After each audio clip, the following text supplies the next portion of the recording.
आज हम लोग चर्चा करेंगे कि आर्य कौन थे, आर्य कौन थे और कहाँ से आए हैं, भारतीय समाज और भारतीय इतिहास पर क्या उनके आने का प्रभाव रहा है। इन चीज़ों की चर्चा हम आज के इस कार्यक्रम में, इस क्लास में हम लोग करने जा रहे हैं। तो आज कौन थे और कहाँ से आए थे, इसके संदर्भ में हम कह सकते हैं कि आर्य, और अपने अनुसार नहीं, बड़े बड़े विद्वानों के अनुसार, जैसे मैक्स मूलर का सिद्धांत विशेष रूप से चर्चा में है और काफ़ी उल्लेखनीय है। और मैक्स मूलर ने कहा कि आर्य मध्य एशिया से आए हैं। कहाँ से आए? आर्य मध्य एशिया से, मध्य एशिया से आए हैं। ठीक है, आर्य मध्य एशिया से आए और वह पंजाब के सप्त सैंधव प्रदेश में उनका आगमन हुआ। कहाँ हुआ? पंजाब के सप्त सैंधव प्रदेश में आर्यों का आगमन हुआ। पंजाब के सप्त सैंधव प्रदेश, सप्त सैंधव, पंजाब के सप्त सैंधव प्रदेश में आर्यों का आगमन हुआ। और आर्य जो है सो हमारे भारत में आकर एक अपनी संस्कृति दिया उन्होंने, और उस संस्कृति का नाम पड़ा वैदिक संस्कृति। आर्यों के द्वारा जो सभ्यता और संस्कृति बनाई गई, अपनाई गई और लोगों तक पहुंचाई गई, उसी को वैदिक संस्कृति कहते हैं। मैं इससे पूर्व उल्टा बोल दिया होगा, लेकिन आर्य की परिभाषा यदि कही पूछी जाए तो हम कहेंगे कि आर्यों के द्वारा अपनाई गई संस्कृति को वैदिक संस्कृति कहते हैं। ठीक है, आर्यों के द्वारा अपनाई गई संस्कृति को वैदिक संस्कृति बोलते हैं, तथा वैसी सभ्यता वैदिक सभ्यता कहलाती है। ठीक, आर्यों के द्वारा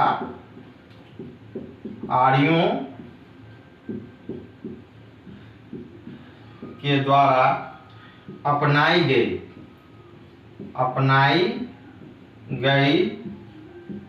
संस्कृति वैदिक संस्कृति थी। ठीक है, वैदिक संस्कृति कहलाई। आर्यों के द्वारा अपनाई गई संस्कृति वैदिक संस्कृति कहलाई तथा इनके द्वारा जिस सभ्यता का निर्माण किया गया वह वैदिक सभ्यता कहलाया। और भारत में इनका आगमन कब हुआ?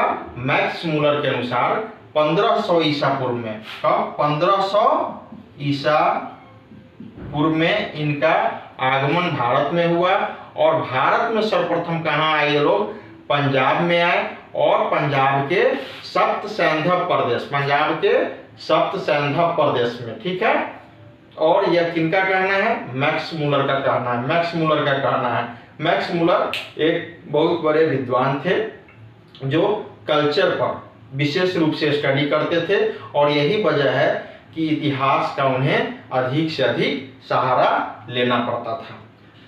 तो 1500 ईसा पूर्व में आर्य भारत आए और उन्होंने जिस वेद की रचना की उसका नाम पड़ा ऋग्वेद। ठीक है, या उस काल में एक और वेद, इसका प्रमाण कैसे मिलता है? ईरान का जो एक धर्म ग्रंथ है वेद अवेस्ता, जो अवेस्ता के नाम से भी मशहूर है, तो वह जो है ऋग्वेद का समकालीन ग्रंथ माना जाता है। तो यह सवाल ऐसा पूछ सकता है कि ऋग्वेद का समकालीन वेद कौन है? तो ईरान का अवेस्ता।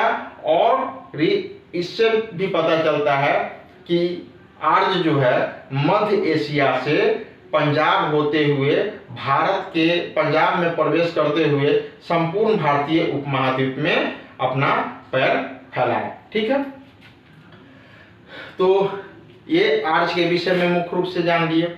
और आर्य जो है, आर्यों की मुख्य भाषा क्या थी? आर्यों की मुख्य भाषा संस्कृत थी। संस्कृत उनकी मुख्य भाषा थी, और उन्होंने जिस वेद की रचना किया उसका नाम था ऋग्वेद। और उसी ऋग्वेद के सिद्धांत पर चलने वाले लोग आज भी हैं। उस ऋग्वेद के सिद्धांत पर जो लोग आज भी चलते हैं, तो वो लोग भी आर्य ही कहलाते हैं। और वर्तमान में जो आर्य समाज का प्रचलन हम अपने समाज में देखते हैं, तो वो भी जो है स्वामी दयानंद सरस्वती के द्वारा प्रतिपादित जो है आर्य समाज, तो आर्य समाज भी जो है सो 100% ऋग्वेद के आधार पर ही चलने का काम करता है और लोगों को भी उस दिशा की ओर मोड़ता है।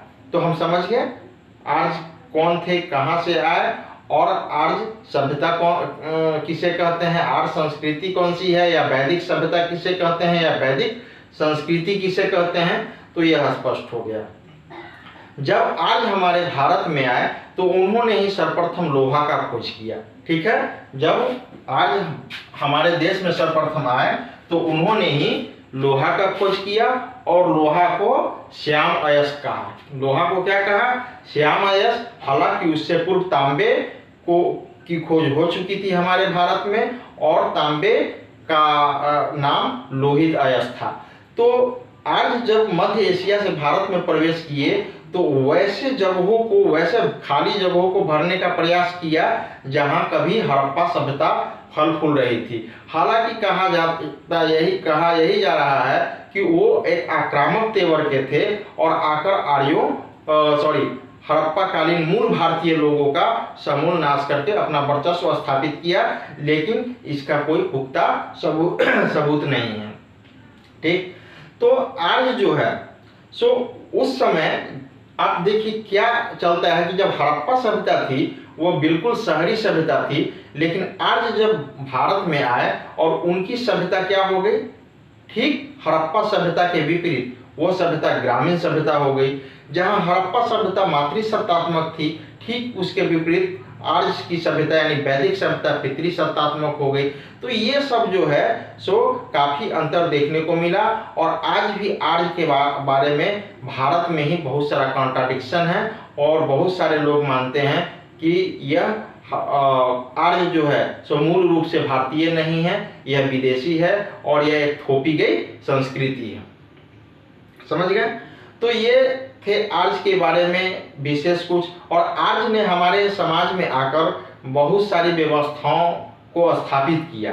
राजा प्रजा वाली व्यवस्था को स्थापित किया, कबीले वाली व्यवस्था को स्थापित किया।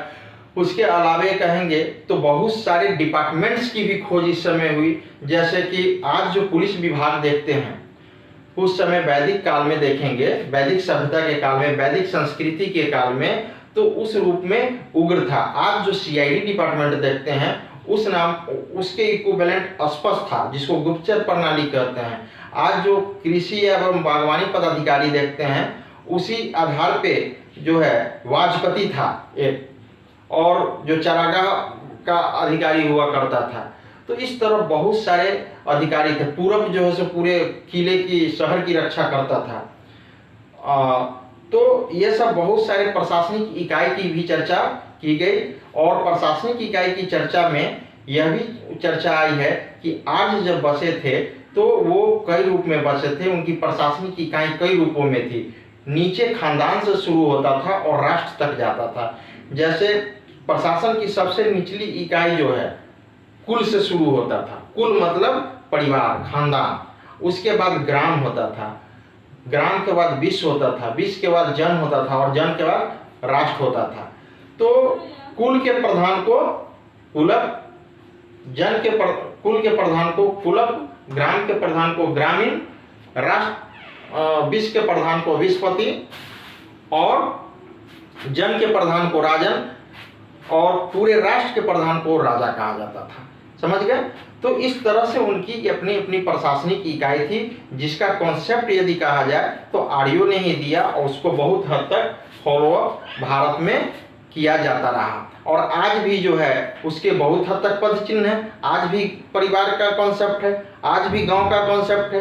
परिवार का कॉन्सेप्ट तो खैर बहुत पहले ही आ गया था, लेकिन गांव का कॉन्सेप्ट, चूंकि हड़प्पा सभ्यता में शहर का कॉन्सेप्ट है, वैदिक सभ्यता में आकर गांव का कॉन्सेप्ट हो गया। उसके गांव से ऊपर जो प्रशासनिक इकाई है, जैसे मान लेते हैं गांव से ऊपर की प्रशासनिक इकाई पंचायत है, उसके ऊपर की प्रशासनिक इकाई ब्लॉक है, फिर जिला है, अनुमंडल है, फिर जिला है, फिर प्रमंडल है। तो उस प्रकार भी जो प्रशासनिक इकाई थी उस समय आर्यों की, वो थी कुल, ग्राम, विश्व, जन और राष्ट्र। कुल, ग्राम, विश्व, जन और राष्ट्र। तो ओवरऑल आर्यों ने क्या क्या भारत को दिया, तो उसके बारे में हम लोग एक संक्षिप्त चर्चा किए।